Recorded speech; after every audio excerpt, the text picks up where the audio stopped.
hell is a forest deep and dark, its earth is cold, its trees are stark. Among the shades dwells the hunter's face. Please send another in my place. My Uncle Teddy gave me a book of old world fairy tales when I was little. It was filled with stories full of blood and terror far different than the modern versions you see today. But there was this poem at the end of the book that was different than the rest, and that was the thing that always stuck with me, always spooked me, even when I got older. I thought of it again when I was sitting at my uncle's wake 3 weeks ago, staring at strangers milling around the casket and funeral sprays. My eyes landed on a photo display that had been set up showing various pictures of my uncle from a little boy on up to his mid-50s when he died. It reminded me that I didn't really know him very well. He only visited a couple of times when I was 8 or 9, and while I know he called and checked in with my father periodically, my main sense of the man was a vague impression from stories of my father's childhood and that book of fairy tales. I suppressed a small shiver.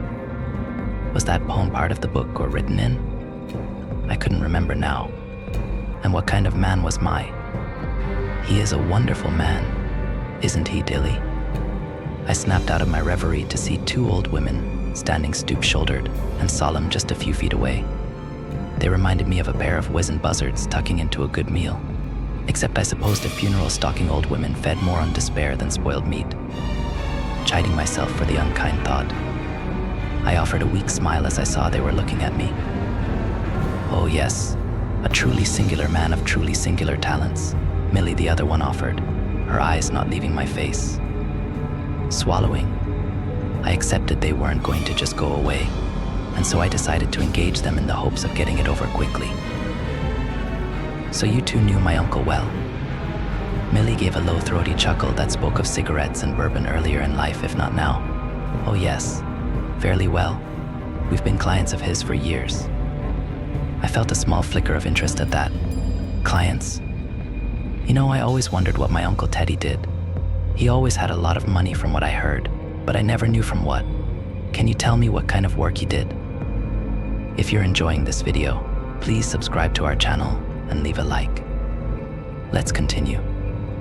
The 2 women exchanged a glance and then a giggle.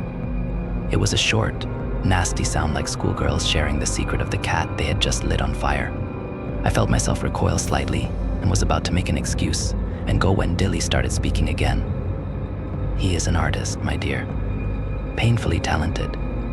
The thing we use him for are our memoriam dolls. I have one made every year, she said this last with some amount of pride or boasting in her voice, but I had no idea what she was talking about. Whatever it was, it clearly rankled Millie, whose mouth drew down into a sullen frown. Not everyone got all of their father's and husband's fortunes, Dilly. And besides, Theodore always said that once every 5 years was quite sufficient. Dilly sniffed, her painted-on eyebrows arching slightly. Well, time will tell, I suppose. I prefer to have the least amount of time in the woods as possible. I froze. The woods? What woods? Dilly looked at Millie again before giving me a sly smile. Oh, nothing for a sweet, young girl like you to worry about, I'm sure. Millie leaned forward and touched my forearm, sending a crawl of flesh up to my neck as I stepped back. We just wanted to come by and tell you what a remarkable man you uncle is. Good to meet you, and then the pair were gone back into the crowd. Is, not was. She kept saying is. It could have been a simple mistake, of course, but it didn't feel like that. Not from those 2 at least. And not over and over. As I looked around, I realized I was getting a similar, unsettling vibe from many of the people that were there. A lot of them were older, and almost all of them were wealthy looking. But that wasn't what bothered me. They all seemed to know each other and they all kept looking at me. I hadn't noticed earlier, but now I could see the furtive glances, the shared looks, the sense that everyone else in the room was in on some joke that I didn't even know I'd been told. I wanted to pay my respects to my uncle, and I was the only family member left to do it, but fuck this. I left the funeral home and got in my rental car. It was too late to get a flight that night, but my plan was to be gone by the next morning. I woke up slapping at my phone, momentarily disoriented by the strange surroundings of my hotel room. At first I thought it was my alarm, but then I realized it was a phone call. I didn't recognize the number, and almost didn't answer at all, but when I did, I heard the rolling southern accent of an older man. He identified himself as Herschel Myers, my uncle's attorney. He needed to meet with me before I left town on matters dealing with my uncle's estate. On the drive to the lawyer's office, I admit to feeling some level of excitement that I might be about to get a large random inheritance from the cliché rich dead uncle I barely knew. I didn't know Teddy well enough to feel guilty for not mourning him more, and I could certainly use the money. But sitting across the desk from Myers, I felt a growing unease. It sounded stupid even as I thought it, but he somehow reminded me of those creepy old women from the night before. He was talking to me with an oily cheerfulness, his ruddy cheeks perched above swaying jowls that hung like meat in a butcher shop window. He was making small talk at first, talking about how great a man my uncle is again, not was, and how he had counted Uncle Teddy as a dear friend for decades. Blah blah, Mr. Creepy. Show me the money so I can go take a shower. And there was money to be had with certain conditions. If I followed those conditions perfectly, I would receive a cashier's check for $500,000. As it fell under inheritance, there weren't even any taxes to be paid on it. I asked what I had to do and how fast I could do it, and Mr. Creepy grinned. I like your spunk, girl. You remind me of Theodore more than a little. He stood up and went to a large table against one wall of the sprawling office. Picking up a polished wooden box from the table, he brought it over to sit before me on the desk. The wood was of a deep gray with whorls of wood grain tracing their way around a large silver lock that secured the front of the box. Myers handed me a small envelope, and I could feel the heft of one or more small keys inside. It works like this. Inside this envelope is a key to this box, a key to your uncle's home and instructions. You go to his home tonight and follow those instructions at precisely 9 p.m., not before or after. If you do that, tomorrow morning you will come back here and receive your check for $500. 0.00. How does that sound? I smiled, my hand greasy on the envelope. That sounds just fine. Hello, Cora. You don't know me well, but my hope is that you will indulge me in this thing I ask, as you are the only one I can ask. I understand you'll find this all very strange, but please do it as precisely as you can. Tonight, go to my house. You will find a door on the right side of the front hall that leads to a large empty room with a pattern in the marble of the floor. You will find a small table in the corner containing 12 small branches, a small bottle of lighter fluid, a knife, and a box of matches. Arrange the branches where 2 points side by side in each of the 4 cardinal directions: north, south, east, and west. For guidance, the fireplace in the room is precisely north. Set the other 4 branches between the outer edge of the cardinal branches so that each branch connects 2 sets of 2. Set the doll you find in the box in the middle of the branches. Take the knife and prick your finger. Press the blood to the doll's face. A drop or 2 will do fine. Douse the doll and the branches in lighter fluid and light it with a match. After it is burning, leave the house immediately and return to Mr. Myers' office the following morning for your reward. Thank you for helping me, Cora. I wish we had been closer. Perhaps someday we will be. The box did contain a doll, though it was unlike anything I had ever seen before. It was a remarkable likeness of my Uncle Teddy, with a face carved out of ivory and a body made from the same strange gray wood as the box that held it. In the middle of the thing's chest was a small compartment made of smoked glass about the size of a dime. I saw no way to open the glass, but inside it I could see what looked like a small tuft of hair. For the 10th time since opening the box, I debated just leaving. My uncle's house was very nice, and the room where I was supposed to burn the doll was actually kind of beautiful, but the idea of doing some bizarre ritual with the weird doll was sending up all kinds of warning signals. I had gotten to the house a bit early and checked it out, and as far as I could tell, no one else was there, and there were no signs of cameras. How would the lawyer even know if I did the dumb ritual? Still, did I really want to risk $500,000? And it's not like I'm superstitious, so what if my rich uncle was eccentric? If his dying wish was to have his creepy effigy burned, who was it hurting? Fuck it. It was 8:58, and I was behind schedule. The branches were easy, but the blood was a bit harder. I'm a little squeamish, particularly when it comes to intentionally cutting myself, but I got it done. The tip of the knife was sharp, so a quick poke of my thumb and a thick bead of dark blood welled up almost instantly. Pressing my thumb to the face of the doll, I thought I felt it give under the light pressure I applied, almost as though its surface was made of thin rubber instead of carved ivory. I pulled my finger away quickly and saw the smear of blood on the creamy surface of Teddy's face, but then it was gone. It had been absorbed into the doll, which seemed several pounds heavier now. I had to grab it with my bloody hand to keep hold of it, and after fumbling for a moment, I sat it down in the middle of the branches I had arranged.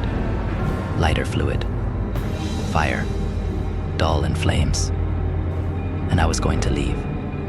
I should have left. My job was done, and the instructions said for me to leave the house as soon as I got done setting the fire. But I didn't. At first, I told myself I was making sure that the fire didn't go out too quickly, that I was ensuring that it was a job completed and well done. But that wasn't the real reason, or at least not the most compelling one. I wanted to stay in case something actually happened. The doll burned slowly at first, but after a couple of minutes, the wood of its body began to glow orange with the heat of the flames. The smoke coming up from the doll was a strange green and seemed thicker than it should have been, almost like a liquid being poured up into the ceiling. Then there was a cracking sound and a flash of light. The doll was gone and my uncle was sitting there, naked and bleeding from a claw wound across his chest. He looked around the room, his expression blossoming with relief as he took it in. Shifting to the balls of his feet, he looked at his left hand, which appeared to be full of some kind of black, wiry hair. Then he looked back up, directly at me. "Hi there, Cora. You were supposed to already be gone." I swallowed and took a step back. Sorry. I can go now." He shook his head as he stood up, his expression hard and his eyes unreadable. "I don't think so. It's too late for that. We need to talk. So you didn't die." We were sitting in a large, comfortable parlor on the other side of the hall from where I had burned the doll a few minutes earlier. After forbidding me to leave, Teddy had carefully placed the black hair he held in a small glass jar tucked away in the shadows of a recessed wall shelf.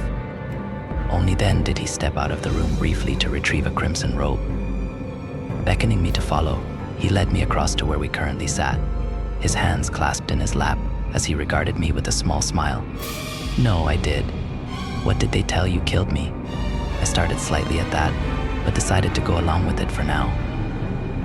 I didn't believe he had been dead, of course, but I knew something was going on, and while I couldn't rule out an elaborate trick of some kind, it seemed unlikely.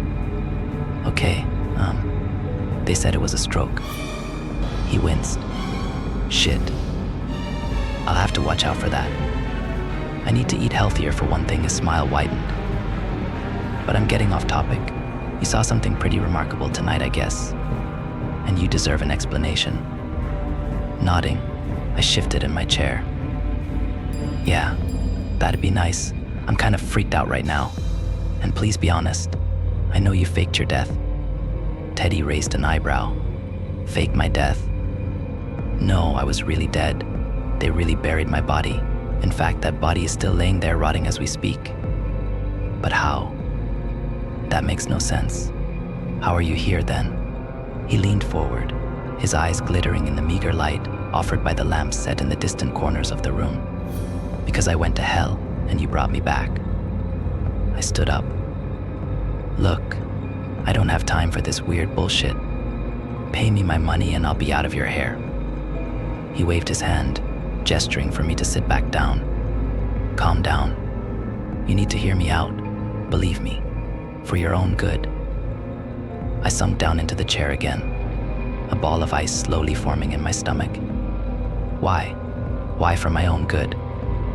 Teddy sighed. "Look, I didn't want to involve you in this. You're Sam's kid, and you always seem like a sweet girl. But you're the only bloodkin I have left, and it has to be bloodkin for the ritual to work. If you had left like you were supposed to, no harm, no foul, but you didn't." I frowned, my stomach twisting further. "So, I can just leave now?" He shook his head. "You can, but I wouldn't. Not yet. Teddy raised a finger. Let me explain. Describe to me the people that were at my wake. Better yet, let me tell you. A bunch of well-heeled, slightly creepy strangers, right? Maybe overly friendly to you for no apparent reason. Nodding, I swallowed before answering. Yeah, they were really weird. Especially Dilly and Millie. My uncle's eyes widened slightly. Shit, I should have guessed. Stay away from them. They are very dangerous. He ran his hand through his hair. Fuck, they're all very dangerous. But the point is this, my death and my return are of utmost importance to these people. There are probably half a dozen people watching this house right now. And some of them will already know that I'm back and you haven't left yet. Which means you might be learning things they want kept secret. Okay, like what? Sitting back, his expression dark, Uncle Teddy began to explain. When I was in my 20s, I came out here to try and make a living as an artist. As you might expect, that went about as well for me as it does for most. Within 6 weeks, I was close to starving, and no one had bought a single one of my paintings or sculptures. I was on the verge on selling my remaining art supplies and using the money to buy a bus ticket back home. Then one day I was sitting in a park whittling when a well-dressed man approached me and sat down. At first, he just watched me carving. I was making a small face out of an irregular piece of wood I had found in an alley the day before. Back then, I was in the habit of looking down alleyways for cans and bottles to turn in for change. But I also would sometimes run across a piece of wood I could work on for a bit. I never thought to try to sell my carvings, but it calmed my nerves. Still, this man was intently watching me work. It was strange, but I ignored it and focused on my carving.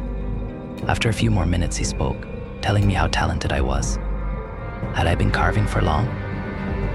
Had I ever made toys or dolls? I was getting some alarm bells even just a few weeks in this city, and I had shed most of my small-town naivete. I felt like this was leading to some kind of sexual come-on, but I was wrong. The man said he was part of a group that was looking for an artist to make some dolls to very specific specifications, and would I be interested? He then threw in that it paid very well. It was an easy decision. I accepted immediately and tried to ask some questions to give the illusion that I knew what I was talking about and that he had just hired a professional. The fact that he had approached me because I looked so desperate didn't occur to me until some time later. He told me that he would bring me a book that explained everything I'd need to know about the construction of the dolls, as well as the materials I would need. He asked if I read Latin or French, and when I looked at him apprehensively, he waved the question away, saying to never mind, the illustrations should suffice. 2 days later, I was in my shitty apartment surrounded by recent deliveries of wood and ivory, along with a small rotary saw and set of dental drills for carving the ivory. I was sitting on the floor, a large leather-bound book spread across my lap, my hands gripping its edges tightly. I didn't read Latin or French, but my employer had been right. The illustrations sufficed. This was some kind of occult book, detailing a variety of depraved acts and rituals, and while I couldn't be sure, it seemed that there was more than one involving the summoning and controlling of spirits or demons. This frightened me, but then I reached the pages involving the Poopy's Memoriam, which I learned was French for memoriam dolls. The basic construction of the dolls was fairly simple. Wood body with joints at the shoulders and hips. Ivory head carved in the distinct likeness of the person to be bound to the doll. A recess in the body of the doll containing the hair or flesh of that same person. Oh, I've improved on the design over the years, but only aesthetically. You'd be surprised how competitive these people get over how their dolls look or who has the fanciest one. Still, back then, I was terrified both of the people I had gotten involved with and what would happen if I failed to get the job done. I could have just left town then, and I wish now that I had. But back then I was young and stupid, and I didn't want to go home a failure. I was supposed to get $5,000.00 for completing the doll, and as you might know, that was a great deal of money 30 years ago, so I set to work. The first time I made a memoriam doll, it took me nearly a month. I kept restarting, you see. I went through half the materials I was given before I finally decided I needed to take a step back and quit overthinking it, give myself over to it. When I started back, it was entirely different. I just carved, and the shapes flowed out. In 8 hours I was done, and it was far better than anything I had ever done. When I held that finished doll, it was like I was looking into the heart of my mysterious benefactor. I had made something true, something powerful and real, and that's what really hooked me. I believe everyone has something or things they are meant to do. They're built for it, destined for it, call it what you like. But when you find your thing, you know it, and I had found mine. Mr. Darrow, as he introduced himself after seeing the doll, was ecstatic at my handiwork. He studied it closely, turning it this way and that. He glanced up at me a couple of times, asking how I knew to carve this line or that curve into the doll's rigid flesh, lines that weren't in the book's illustrations. I shrugged, no longer nervous. I just knew that they were supposed to be there, I replied. The man nodded, his eyes growing damp as he completed his examination of the doll. It's beautiful. It's perfect. He suddenly reached forward and gave me an awkward hug. Thank you so much. Thank you, thank you, thank you. He regained some of his self-control and stepped back, wiping his eyes. You are about to become a very wealthy young man. And he was right. Darrow was part of a massive network of the rich and powerful that wanted their own dolls. And they were paying $500,000 a doll now. Then later $1 million. Within 5 years, I had enough that I never had to worry about money again. But it never occurred to me to stop making the dolls. I loved the work, and they wouldn't have let me anyway. These people, they are very bad people. I always knew from the first time looking at that book that I was dealing with something supernatural. At first, I figured it was some kind of voodoo or something. Then I thought it was some bored rich fucks that wanted to play at Satanism to add color to their parties. But no, they're the real deal. You need to understand, I've seen things over the years, been at their rituals, seen the results of their practices. They are calling on truly evil, primordial forces to gain wealth and kill their enemies. To grasp a kind of power that makes them more than human. By the time I really realized what I had gotten into, it was too late. Okay, but what are the dolls actually for? Teddy nodded. I'm getting to that. He stood up and walked to the fireplace in the room. The first thing you need to accept is that hell is real. There are other worlds, other realms than this one, and hell is one of them. It is much different now than it once was, but its purpose is largely the same. It is a terrible place for terrible souls. He turned to look at me with a humorless smile. Unsurprisingly, my associates fall into that category. And as I feared DS was confirmed for me this week so do I. He sighed. And none of us want to go there. So one of the biggest goals of any high-level black magic hoodooer is to find a loophole or an escape hatch, a way of cheating the consequences of playing with those dark forces. There aren't many, but the dolls are one of them. If they are made correctly and the ritual is done right, the person and the doll swap places, sending the doll to hell. I shook my head. Let's say I believe all this is real, which I don't. Aren't you just delaying the inevitable? I mean, you're still going to die again eventually, right? He wobbled his hand back and forth. Yes and no. When you brought me back, I came back in a new body. Basically a physical manifestation of my spiritual and mental self-image. That can lead to some fucked up results at times, but for most people they come back in a relatively healthy version of their normal body. As most people see the thing that killed them, or the infirmities they have, as separate from themselves. So the plaque-laden artery that killed me is likely clean as a whistle now. Also, if they can get a few hours back here, many of them can heal themselves, and they can extend their lives for quite some time as well. I think Darrow was well over 100 when I first met him, and he's still around now.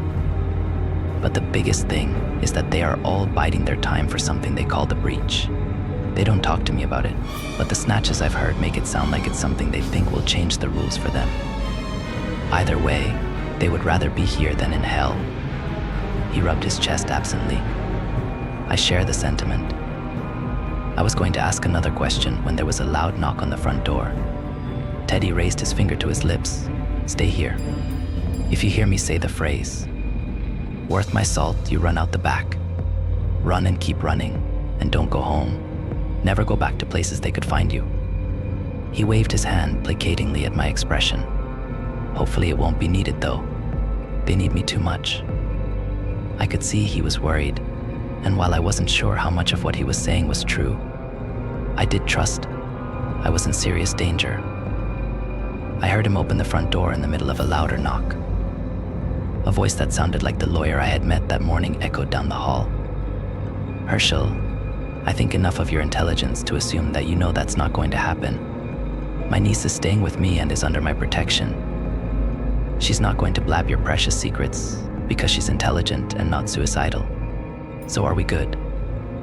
I heard a chuff of what sounded like irritated disbelief from the other man. No, Ted, we're not good. You need to remember your place. You are only important because we find you useful. You have no power on your own. Now step aside. Uncle Teddy's voice was lower but icy when he spoke next. You know, I could tell you to go to hell, but coming from me, it'd be less of an insult and more of a sentence, wouldn't it? Because trust me when I tell you that if you or any of the rest of the circle decide to start trying to treat me as a pet instead of a partner, your safety net will be revoked permanently. And maybe they'll find someone to replace me in another 50 or 60 years. That is how long y'all looked the last time, right?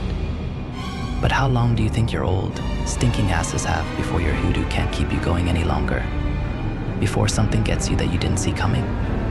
A brain aneurysm, a car accident, or shit. A high-powered round through your fat head from 200 yards away. Because the magic only works on things you or your minions can see and anticipate, right? Right? Now me, I don't have any fancy magic like that. I'm just a simple doll maker, and like you said, I have to remember my place. It seems to me, if I had any sense at all, I'd take some of the millions of dollars y'all have kindly paid me over the years to put out contingency contracts on all of my associates in case someone decided to try to step on my neck one day. Take me down from a simple doll maker to somebody's cur dog. Why, if I had a brain in my head, I'd tell them that if they hear I'm dead and don't get a correction from me personally within a week, they should take revenge on whoever did it. And since those fellas and ladies, I would assume are assassins, not detectives. And because I'm just a simple doll maker, not sure of who would ever want to do me harm, I'd tell them to just complete all the contracts to make sure they got the right one. When Myers spoke next, his voice was shaking and pleading. We would never hurt you, ... You're our friend, and we do need you, of course. But she has to go. This isn't coming from me. It's from the top. My uncle gave a short laugh. See, the problem with that is, I just updated my contracts 20 minutes ago. Cost a bit extra, but that's okay. Worth it to see my family safe. If anything happens to my niece or our family, same rules apply. You're right about one thing though, Herschel, you are my friend. You all are. And so I'm just going to forget this happened at all. You just came by to visit tonight, right? To say hey? There was a stretch of silence and Ted's voice was as hard and cold as river rocks when he spoke next. I said, isn't that right, Herschel? Yeah, that's right. The other man sounded utterly defeated now. Good. I'd love to hang around and chat, but I still have some preparations to finish for the big party on Saturday. So while I won't tell you to go to hell, I will tell you to fuck off. I heard the door slam, and then Uncle Teddy was coming back in, a grim smile on his face. That bought us some time at least. We'll see how much. I went cold. Time? As in, you think they're still going to try and get me? He raised an eyebrow. Oh yeah, definitely. Aside from being crazy and evil, they're also used to getting their way. They are scared to go against me directly too hard, and while they might decide to just try and enslave me, they would much rather placate or scare me into submission. But that won't stop them from wanting to get rid of you. Both to silence you and to show me that I'm their dog after all. Tonight will set them back though, and they'll likely waste a day or two debating and arguing over what to do next. I glanced at the dark windows in the room nervously.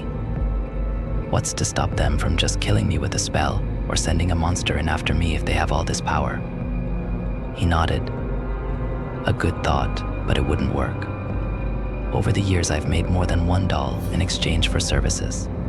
There are layers of wards protecting this house that are beyond what could be stripped away in a month, much less a few days. Nothing magical gets in or out of this house unless I invite it to enter or leave personally. Okay, well, that's good. But what are we going to do? We aren't going to do anything.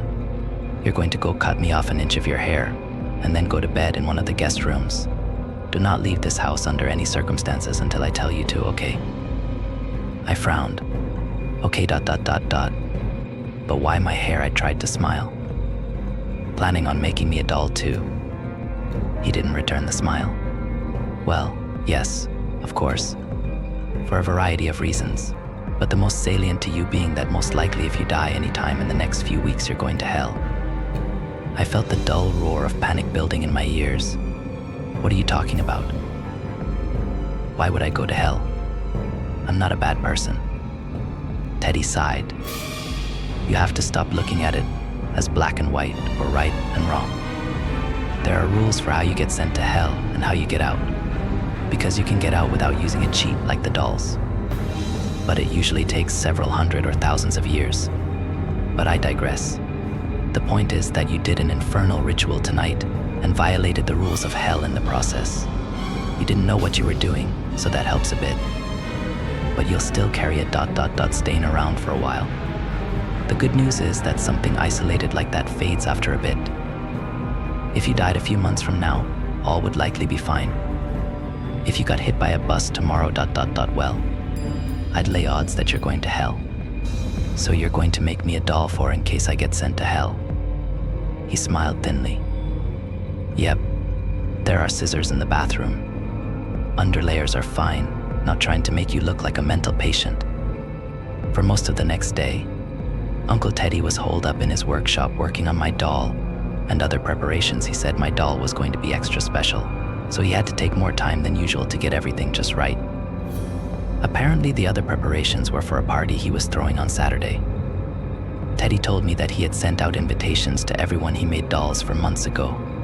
The group he knew locally called themselves The Circle, but there were circles all over the world, and over the years he had dealt with many of them. He had billed the party as largely a get-together, where people from different circles could come together and socialize for an evening without any ceremony or ritual to be performed. But the real draw was that he was giving every guest in attendance an updated version of their doll. He said that in the early years since making that first doll, he had made it a priority to learn Latin and French, as well as a few other languages that came up in texts he ran across. The pursuit of more knowledge about the Memoriam dolls was partially out of curiosity and a desire to keep improving at his craft through greater understanding. But it was also out of a strong sense of self-preservation. He wanted to know where all the emergency exits were, so he surreptitiously became one of the foremost experts in the world on the hellbound effigies he was making. One thing that he learned was that the dolls had a shelf life. They were like a snapshot of the person at the time they were created, and the longer the time between the doll's creation and the person dying and being sent to hell, the longer it would take for the ritual to bring them back. Time was much faster in hell and out of sync with our reality, so an old doll could turn a week into a month, or a year, or a decade. This worked out well for him, as he had frequent repeat customers, but it also meant that a gift like he was offering was especially prized. He expected the party to be pretty packed, and when I asked him why he was still having it considering everything that was going on, he looked at me incredulously. People have already RSVP'd. I don't trust my Uncle Teddy, in part because I don't really know him, and in part because I'm starting to believe what he's telling me is actually true. I have to admit though, he is a talented artist. When he showed me my doll, I was amazed by it. It was slightly different than the others, with a larger head than the ones he had lining a back room in preparation for the party. Still, it was unmistakably me. Touching the doll's face, I felt a stirring of disquiet. By being around him, by having my own doll made, wasn't I just further securing a place in hell? Still, I felt like I needed the insurance policy. And whatever my misgivings, I did believe that Teddy was looking out for me. Why did you give me that children's book with the poem about hell in it when I was little. It freaked me out. We were sitting in a large, oak-paneled dining room eating frozen pizza. He looked weary from his non-stop work of the last few hours, but he seemed cheerful as well. And when I asked the question, his laughter was genuine. Shit, yeah, sorry about that. I've had some dark, lonely times doing this for them. I distanced myself from all of you because I didn't want them touching your lives. But then I realized that they didn't want me having any friends here either. Their precious fucking secrecy. No, they never told me what to do, you understand.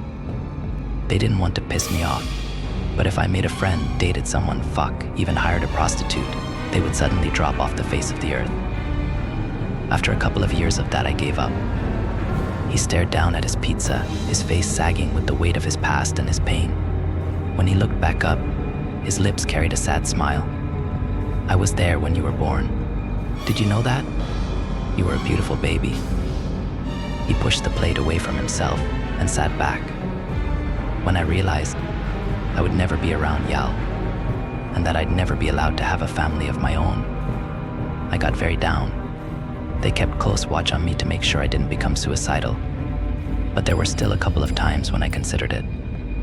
What got me through it was thinking about you growing up, living a good and full life, having a family of your own maybe. You almost became like a surrogate daughter to me in my daydreams. He sighed, looking slightly embarrassed. I found that poem in my research on the dolls. It was in a journal kept by a Germanic occultist in the late 17th century. In one of my more maudlin moments, I bought you that book and wrote the poem in it. Why? I couldn't really say, to be honest. Maybe as a warning or a cry for help. I felt like I knew you in my own pathetic way, and that poem was the closest I've ever come to telling anyone about what is going on. He frowned, his face growing dark, about the fucking trap I've put myself in. I reached forward and awkwardly patted his hand. We'll figure something out. He looked a little like I had punched him in the stomach as he drew his hand away. I'm sorry, but I told you, it's not we, and I've already got it figured out. His voice was starting to sound strange and far away, and I realized with a surge of panic that my vision was warped and fading as well. Had he drugged me? Had the fucker actually drugged me? I tried to stand, but it was like trying to walk on marbles. Every movement sent me into a staggering slow-motion dance of overcorrections until I plopped back into the chair again. On my third try, I managed to stay on my feet, and I looked over at my uncle. He was watching me silently, his eyes sad and glimmering. Somehow his emotion made it more real and terrifying. I had to get out of here now before it was. The overhead lights glared down at me like half a dozen angry small suns, every one of them intent on boring through my eyelids and into my aching brain. Wincing, I eased my eyes open and tried to look around. I was in a large cinder block room of some sort, possibly some kind of workshop, as I saw a variety of tools and saws hanging on one wall. As I came back to myself a little more, I realized with growing panic that I was strapped down to a table or bench of some kind. I could move my head, but that was all. I started to scream, but a voice to my right quickly silenced me.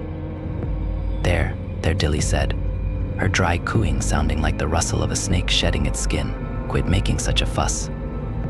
The old woman came into my field of view, and I saw she looked much the same as she had at the wake, though she was now wearing casual clothes underneath a long, black rubber apron. Millie over there thinks we should keep you alive. Amputate your limbs, of course, but keep you alive in case we need to bring back that uncle of yours again. She's afraid that the blood won't work if you aren't still breathing. She smiled, her yellow, crooked teeth peeking out behind her lips like decaying gravestones. Now for my part, I've looked at a great many of the old texts and I don't think it's required. I think we can drain you, store the blood, and not have to worry about you eating and shitting between now and the breach. She shook her head with mock sorrow. But that Millie, she's as stubborn a lady as I've ever known. I'd about given up on convincing her to slit you like a hog and drain you dry. But she leaned closer to me conspiratorially. You keep making a racket like that ... Well, she might be persuaded yet. So go ahead if you want. Go ahead and scream. Let's just ask him. Dilly's upper lip raised like a snarling dog at Millie's suggestion. No, why? Do you think he knows more than I do? Millie had been sitting in the corner of the room, but now she stood up and approached Dilly. No, of course not. He's nothing compared to us. Compared to you, she brushed her hand down the other old woman's cheek. But you have to admit, he has the gift. We've had 14 successful recoveries out of 14 attempts since we brought him into our employ. You know how rare that is, and you know that kind of gift comes with a certain ... intuition. I don't know that I would call all 14 a complete success. A new, unfamiliar voice echoed from behind my view. The voice was watery and indistinct, as though someone was talking while drowning, as strange an idea as that was. I sensed movement and couldn't suppress a scream when the thing came into view. Half of its face was human, though patchy and scaled over in spots. The other half was a ruin of gray-green twisted with contours like a mountain range on some alien world. Worse, that side of his face was always in subtle motion as several small crimson worms moved ceaselessly between dark pockets in the flesh. The man-creature was wearing a sweatshirt, but poking out of one armhole was something that looked more like a petrified tree branch than any kind of working hand.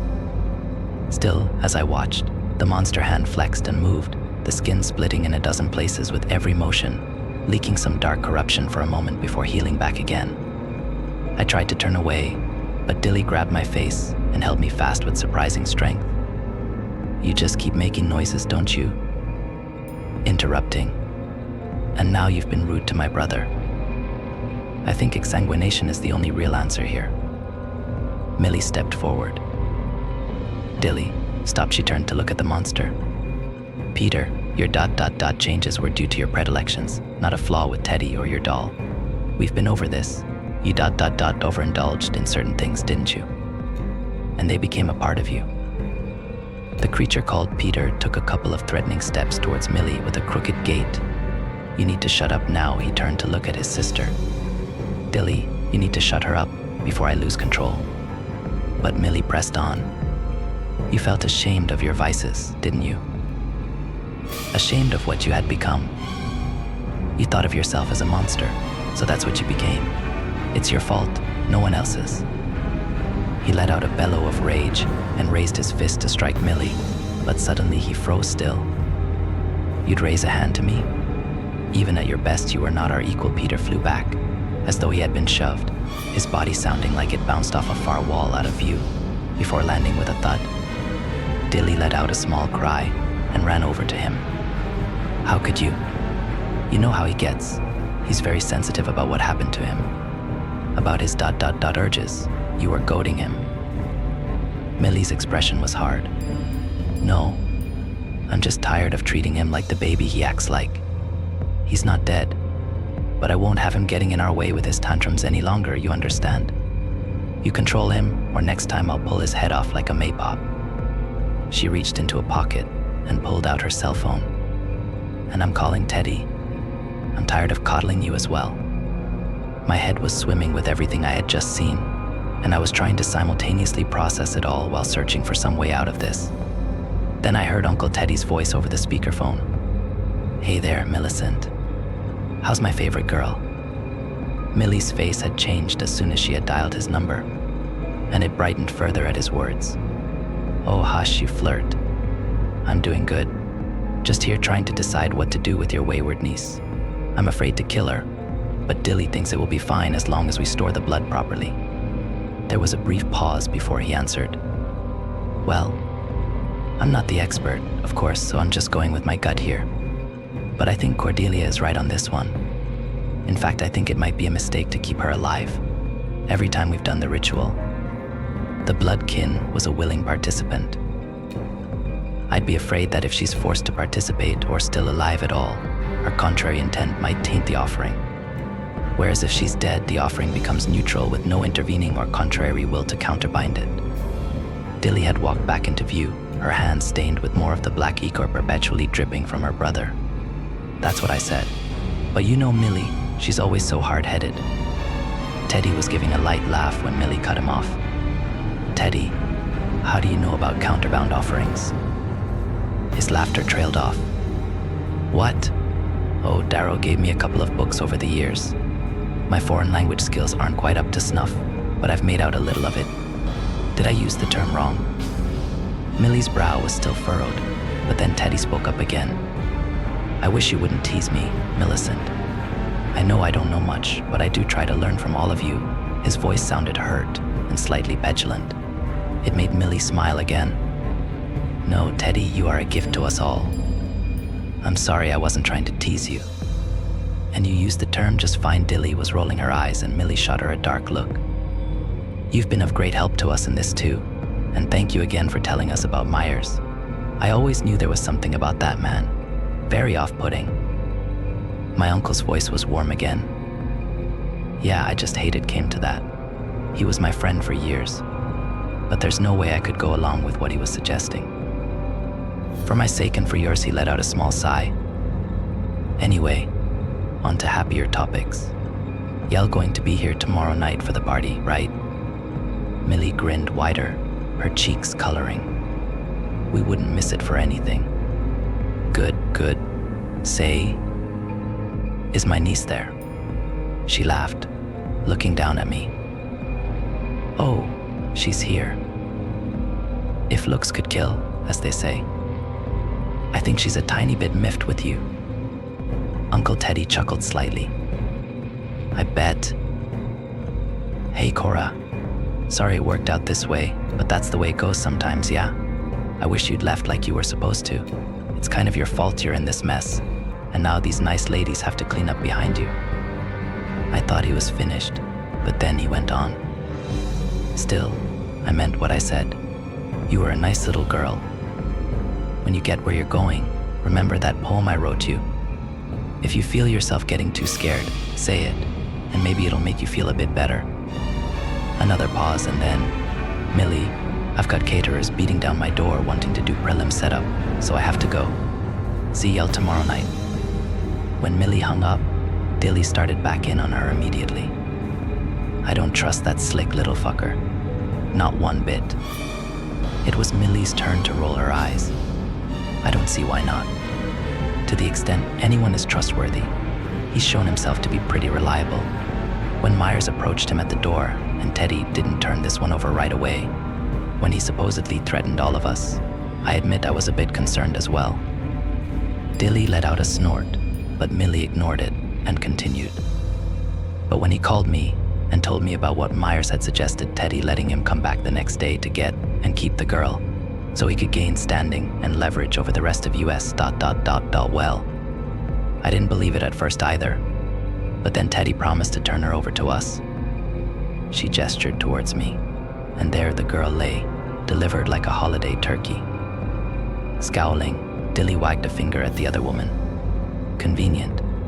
And Myers was a slime, but he didn't have the balls to do this. To go against all of us. Please. Millie shrugged. Well, I'd say you should go ask him, but Dilly's frown deepened. And that's another thing. He just happens to kill himself the next day. His doll destroyed and scattered next to his body. We don't do suicide, particularly without a doll in place. That kind of defeats the whole purpose of all this Teddy bullshit. So how does that make sense? Millie glared at her. He was a drug addict, a pillhead, had been for several years now. And shockingly, that's what he used to kill himself. Who knows why he did it? Maybe he was crazy or hopped up. I don't care. What I do care about is keeping our doll maker somewhat happy and keeping him around for a long time. So just take the win. We got the girl. We're going to kill her like you wanted. Now just shut up and let's get to work. Dilly retreated slightly under Millie's gaze, finally nodding reluctantly. Fine. I hope you're right. Not that you care, but Peter's back is broken. It will probably take a month for it to regenerate fully. Millie grabbed her arm, her tone softer. I'm sorry about that, but he does have to learn not to get in our way. Now let's get her drained and get some sleep. Tomorrow is a big day. You know, hell isn't what it's cracked up to be anymore. It's a lot worse. Dilly wasn't looking at my face, instead watching the lines they had put in my arms slowly pull the blood from my body. It had hurt at first, and they weren't gentle about it, but now I felt like I was floating. They had moved on to the third container and collecting the blood, and I had a feeling I would be dead soon.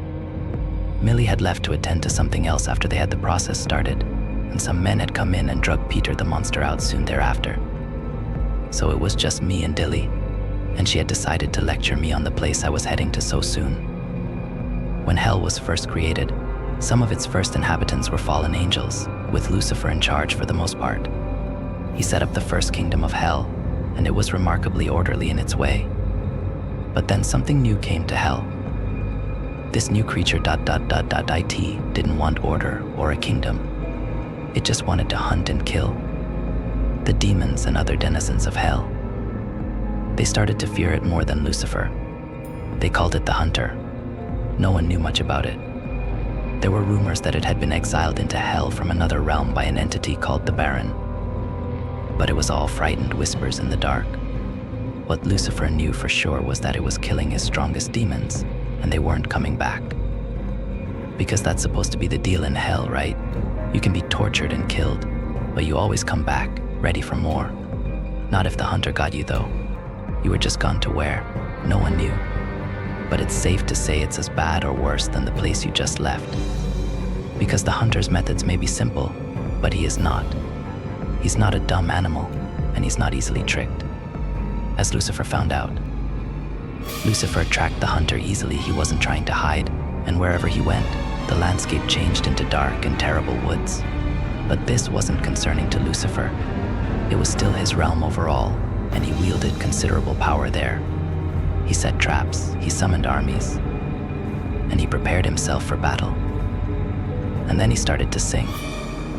Even in my lightheaded state, my expression must have looked confused, because Dilly gave me a small, cold smile. Oh, I know what you're thinking. But music has a great deal of power, and Lucifer was skilled in its use. It's thought that he intended to trap the Hunter in the magic of his song, and then bring the full weight of hell down on top of him until he was wholly obliterated. But Lucifer was used to fighting other angels and tormenting souls. He didn't understand what the Hunter really was, because no one did, and that's what killed him. Now, I know what you're thinking. Just rush me and kill me. Find a way to thwart my plan. Or try and call for help, getting some of the guards and drivers waiting dutifully outside to break you out before the fire and smoke reaches this level. Both solid ideas, which is why we have this. I pulled a gun out of a small holster at the back of my waist, and this I kicked the top off a large hat box that sat on the table next to me. The gun is obvious. You rush me, I shoot you in the face. I can't kill all of you with the gun, but I have a sneaking suspicion that your individual threshold for altruism and team play is pretty low. And wouldn't it suck to be the one who gets the bullet? I smiled at the crowd, feeling the waves of hatred and fear baking off them like heat. The box is less obvious, so allow me to explain. Inside it is another, much smaller, ritual site with only one doll in it. It's a very special doll made for someone very special, or if I'm being totally accurate, two very special someones. You'll get to meet one of them when I set it on fire. You may have heard of them. They're called the Hunter. Nervous laughter rippled through the room. These idiots had decided this was all some strange practical joke. But among them I saw a few terrified looks from those that were starting to understand what I had done. I brought out a lighter, summoning the flame and tossing it in the box with Cora's doll with one motion. I then put the gun to my temple. I really don't want to be here when the Hunter arrives, so this is where I take my leave. See you bitches in hell. And then I pulled the trigger.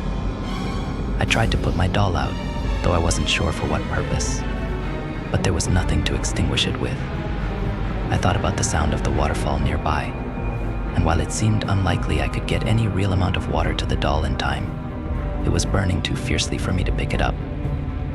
With no better option, I started heading toward the waterfall with the idea of trying to carry water cupped in my hands if I could, but I only made it a handful of steps before I saw a naked Teddy jogging in my direction. Cora, long time no see.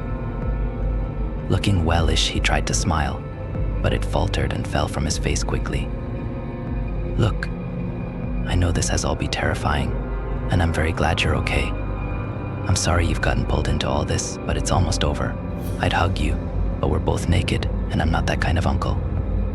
So for now, just come over here and wait with me. I wanted to be angry with him, but honestly, the relief at seeing someone familiar overwhelmed every other emotion for the moment. So I nodded numbly and went with him a few yards distant behind a thick tree. He smiled again, this time more genuinely, and gave me a wink. Hard to judge the time here, but I don't think it'll be too long. After what felt like a few minutes, naked people started appearing out of thin air. First one or two, then in several larger batches before slowing down to a trickle. Most of them were older looking, and I realized that I recognized several of them from my uncle's wake. Even better, I saw that Millie and Dilly were among them. I gave my uncle a questioning look, and he nodded, whispering, "The hunter is making short work of them. In our world, if it kills them, they go to hell. In hell, if it kills them, well, no one knows where they go. Speaking of which, our friend the hunter will be back here shortly. Do not run when you see it. I think it'll be busy with our friends there long enough to buy us the time we need." As if summoned by his words, the hunter, now flickering between the appearance of the nearly 36 people it had just killed, reappeared in the midst of their condemned souls. Every face it shifted to share the same satisfied smile as it took them all in. They tried to run, but I saw it grab Dilly and tear her in half like tissue paper, her body disintegrating into a gray floating ash, and then nothing. Millie let out a scream, and the hunter rounded on her as Teddy disappeared from next to me. I had time to feel a new swell of terror before my vision blurred, and I found myself rolling off a table in Teddy's ritual room. I landed in a thick carpet of broken bones and gore. Retching, I tried to stand but kept slipping back down into it. Finally, I managed to use the table as support to get up.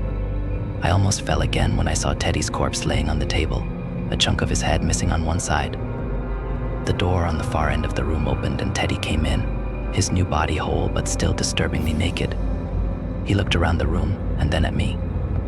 "Hey there, sunshine, you need a bath." So I guess I owe you an explanation or two. I was freshly washed and scrubbed now, sitting in a large terrycloth robe on the sofa in Teddy's parlor. Teddy sat across from me, his expression serious and his tone sincere.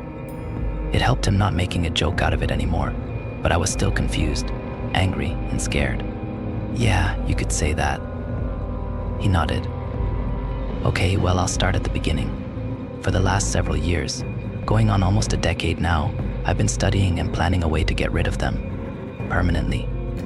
I didn't want to just kill them, as I know enough to know some of them might find another way out of hell. So the obvious solution was to ensure the hunter got them all quickly, sending them to wherever it sends them.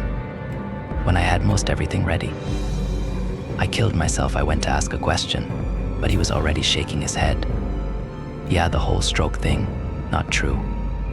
I had that set up to hide the fact that it was planned.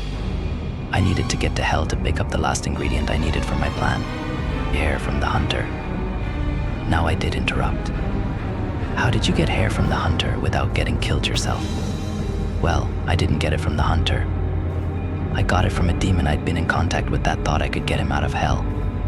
Demons are not big fans of hell anymore, as you might imagine." I shuddered. "Yeah, I saw some of that firsthand." He frowned. "I'm sorry for what you had to go through. I didn't intend for you to be a part of it at all past burning my doll. But when you stayed, I had to incorporate you into the plan as best I could. Anyway, the demon had gotten some of the hunter's hair. At some point he claimed it was from the hunter's final battle with Lucifer, but who knows really. He wanted to trade it for safe passage out, and when he saw I was lying to him, the bastard tried to gut me. I got away. But he was on my trail. Thankfully you got me out when you did." "Yeah, and your way of thanking me was to turn me over to those hags," I grimaced. "Your buddy Dilly is quite the hell historian, so she told me some stuff about the hunter too." He sighed, rubbing his neck.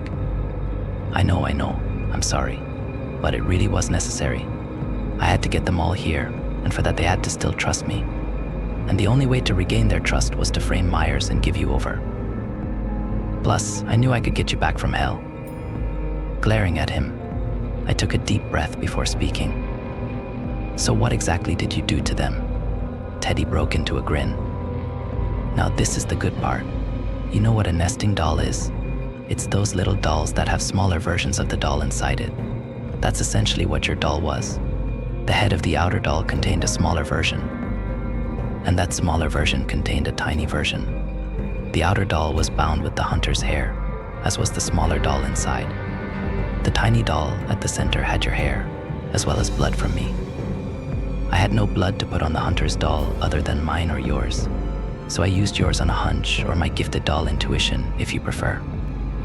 I already knew from talking to that demon that the hunter liked to mirror its prey, so my hope was that your blood would act the same as kin blood for summoning the hunter. I frowned.